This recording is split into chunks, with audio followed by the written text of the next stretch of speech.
It's my pleasure today to introduce today's speaker. Louise Bunn is a member of the Vancouver Church and has a particular interest in nature religions. She wrote the UUARE curriculum called Paganism 101, and it's used across our denomination. Louise has completed a master's degree in myth, cosmology, and the sacred at the University of Canterbury in the UK. We are here to abet creation and to witness it, to notice each other's beautiful face and complex nature, so that nature need not play to an empty house. From Annie Dilliard. Good morning.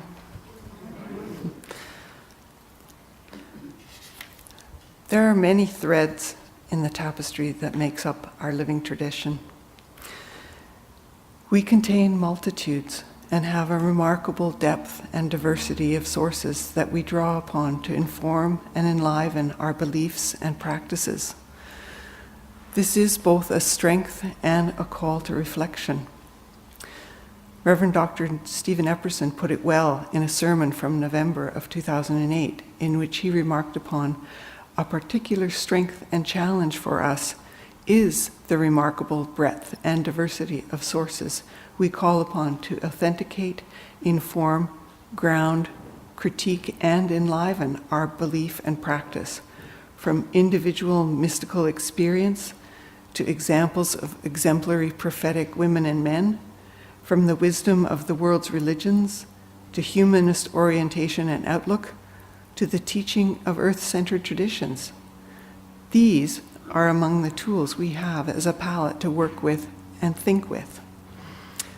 But I'm here today to talk about paganism within a Unitarian context. So first of all, what are we talking about when we talk about paganism? What exactly is it?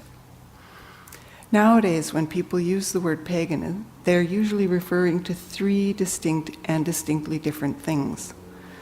There's classical paganism, usually left uncapitalized, of the ancient world, referring to the well-known myths and beliefs and religious practices of the early civilizations of Mesopotamia, Egypt, ancient Greece and Rome, etc.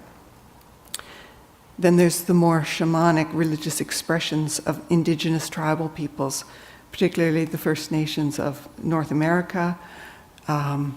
There's the ancient Sami people of Mongolia, etc. And then there's modern paganism, which is what I'm going to be talking about. This is a relatively new religious movement. It's now generally recognized as a religion in its own right.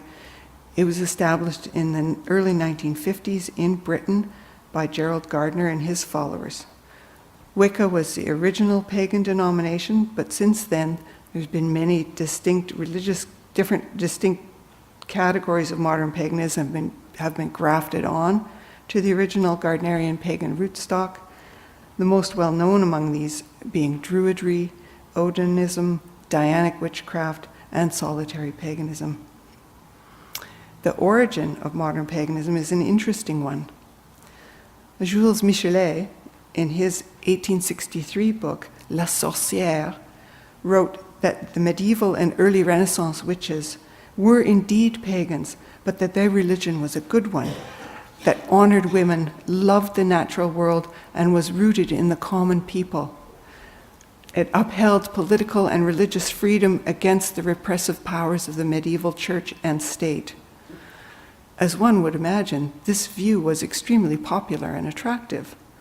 Other books came along, such as the anthropology of James George Fraser's book, The Golden Bough, which put forth that the old religions were fertility cults that revolved around the worship and periodic sacrifice of a sacred king. And by the way, Jesus was one of those sacred kings. Robert Graves's book, The White Goddess, which argued for the worship of a single pan-European meta-goddess under many names across all cultures.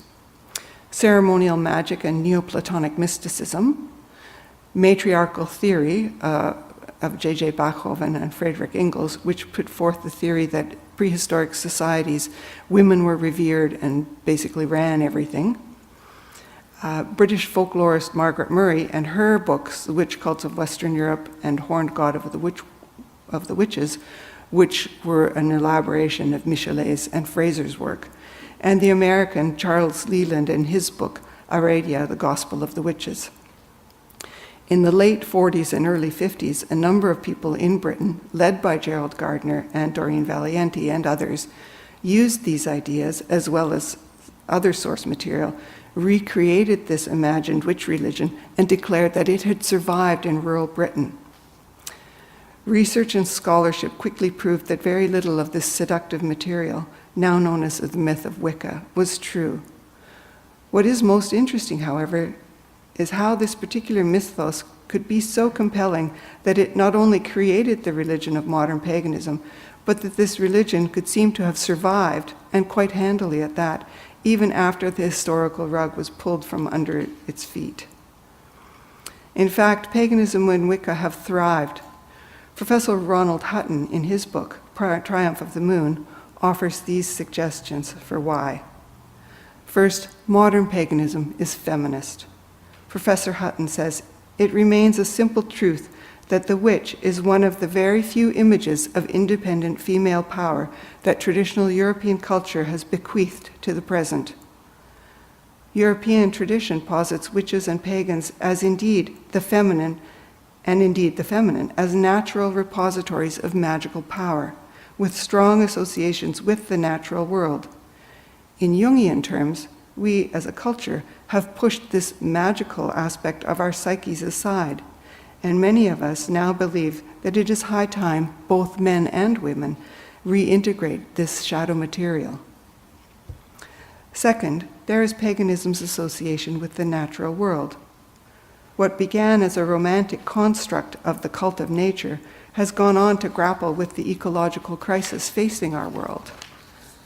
And finally, according to Hutton, paganism links the witch to the idea of self-expression. Early modern images of witches show people in abandoned revelry, marked by images of misrule, disorder, and freedom. People, often both women and men, clearly enjoying themselves enormously. This full-blooded imagery easily turned the witch into a modern icon of liberation in a positive sense. As Professor Hutton puts it, it enabled modern witchcraft to function as a religion which celebrated the joys of living and as sexual union as sacred things in themselves. Margot Adler, a Unitarian and pagan scholar, in her book, Drawing Down the Moon, points out that modern paganism is an anti-authoritarian religion that nonetheless retains elements, rituals and ecstatic elements which in our culture are usually used only in extreme charismatic religions. Paganism is also based on what you do rather than on what you believe. It is a religion of orthopraxis rather than orthodoxy, of practice rather than belief. The only necessary belief is that the practice will do you good. Adler also says, while neo-paganism and modern Wicca are very anarchistic religions, it is probably wrong to say all pagans believe this or that. There are some basic beliefs that most pagans share. The world is holy. Nature is holy. The body is holy. Sexuality is holy. The mind is holy. The imagination is holy. You are holy. A spiritual path that is not stagnant ultimately leads one to the understanding of one's own divine nature. Thou art goddess. Thou art God. It is much within you as without. The energy you put into the world comes back. Modern pagans tend to think of the earth as a living organism, a total community of which the plants and animals and even the soils of the place are a part. Dolores LaChapelle calls this the topocosm. The topocosm, is not only the actual and present living community, but also that continuous entity of which the present community is but the current manifestation. Both the human and the non-human, the earth, the sky, the animals, the plants, the past and the present are part of this community. Modern paganism sees the world and indeed the universe as one holistic system. Modern paganism can be roughly taken as encompassing any earth-honoring or earth-centered, nature-based religious tradition. This includes any religious tradition which grows out of a profound sense of the immanence of divinity. Most modern pagans are panentheists, believing that the divine is within everything, and polytheists, invoking many different gods and goddesses. This mix is not as improbable as it first may appear. Most contemporary pagans hold the divine to be indwelling, an effect that's most noticeable in natural or living objects. This is panentheism. However, because divinity in everything is far too immense for most of us to grasp in any meaningful way, it is necessary to divide up into different aspects. This is polytheism. Polytheism differentiates between different segments of the universe with a particular, more or less anthropomorphic divinity being assigned to the representation of each segment. These divisions can be phenomenal, such as having a divinity of thunder, one of wind, one of soil, etc. There can also be more abstract divisions, such as having a creator of all things, a goddess of arts and crafts, a god of agriculture, a goddess of smiths, etc. The advantage of polytheism is that it allows for psychological flexibility. James H. Breasted provocatively suggests that monotheism is imperialism in religion, and Adler similarly proposes that monotheism is a kind of fascism of the mind and spirit. Polytheism allows us access to all parts of ourselves. Elemental associations and the goddess and gods make different parts of the person accessible. It may be helpful to think of these as archetypal constructs. So far as we can tell, this is somewhat different than the ancients' understanding of the gods. Many believed in the gods in a literal way, but more careful thinkers of pagan antiquity had more abstract notions of the identity of the divine. There are many different branches of modern paganism, with such widely varying traditions and even variations from coven to coven and within covens. This variety and diversity is celebrated. In attending rituals in different groups, it might seem that they have nothing in common. In fact, they have this in common, that the awesome order of all things, the incredible diversity and intricacy of life and the universe, whether personified as deity or not, is considered sacred and is the basis of religious thought and feeling. In this, they also affirm a respect for the interdependent web of all existence of which we are a part. In this formulation, we can see a connection with Unitarian Universalism.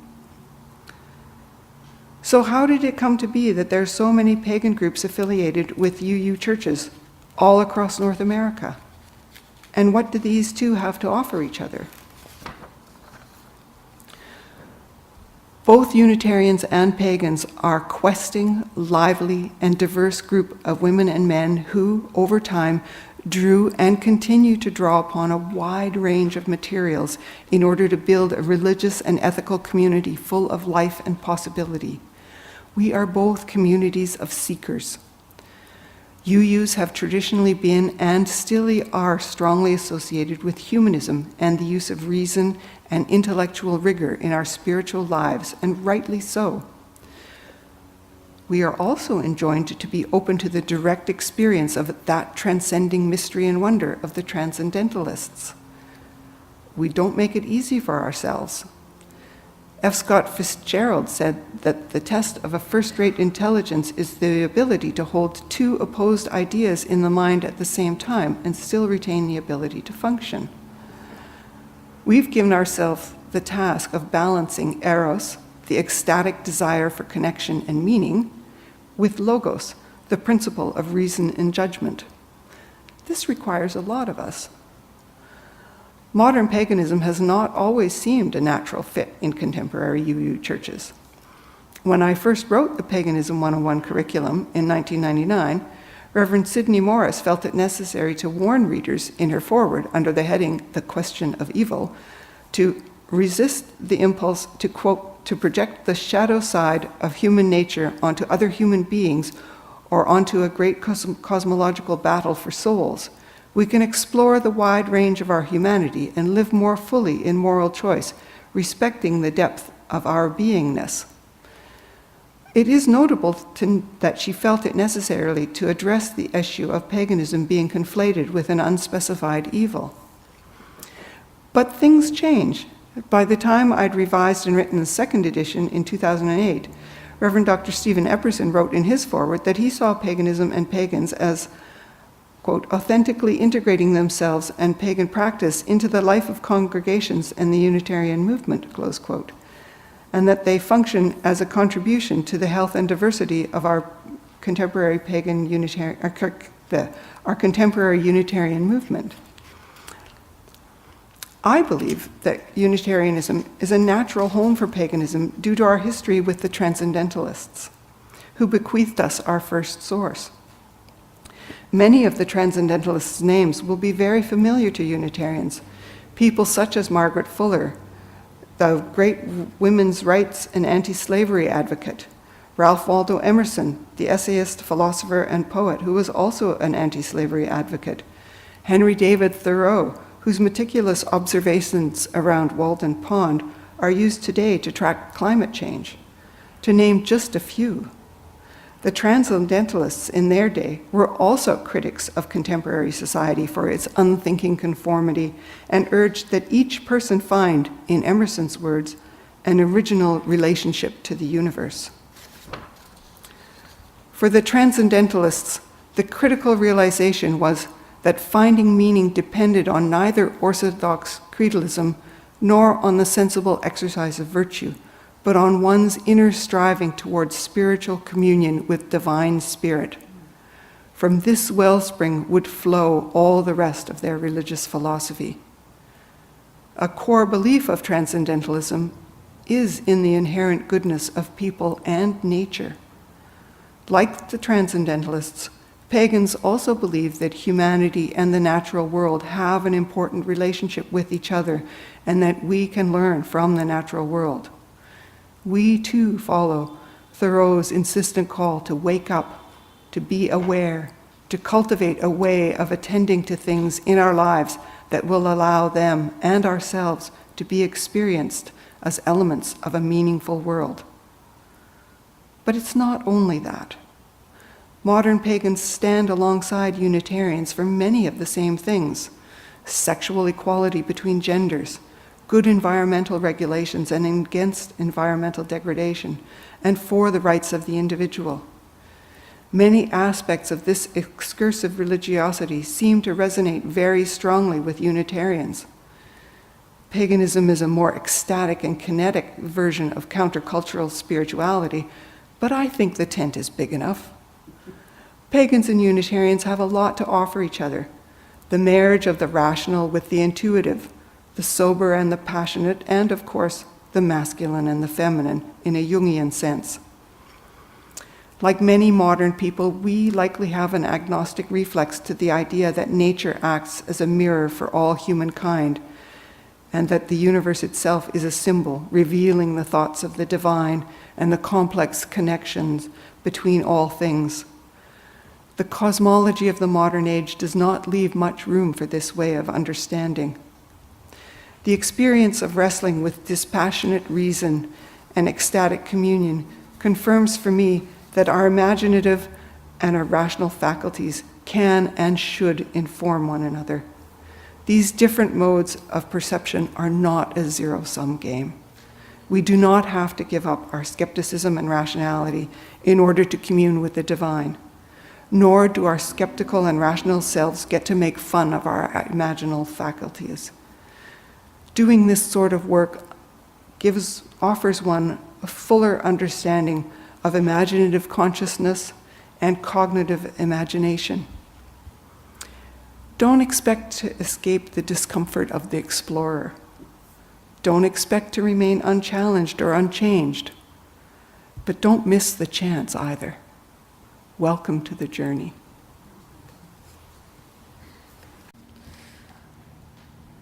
Because of those who came before, we are. In spite of their failings, we believe. Because of and in spite of the horizons of their vision, we too dream. Let us go remembering to praise, to live in the moment, to love mightily, to bow to the mystery. Gentle people, go in peace.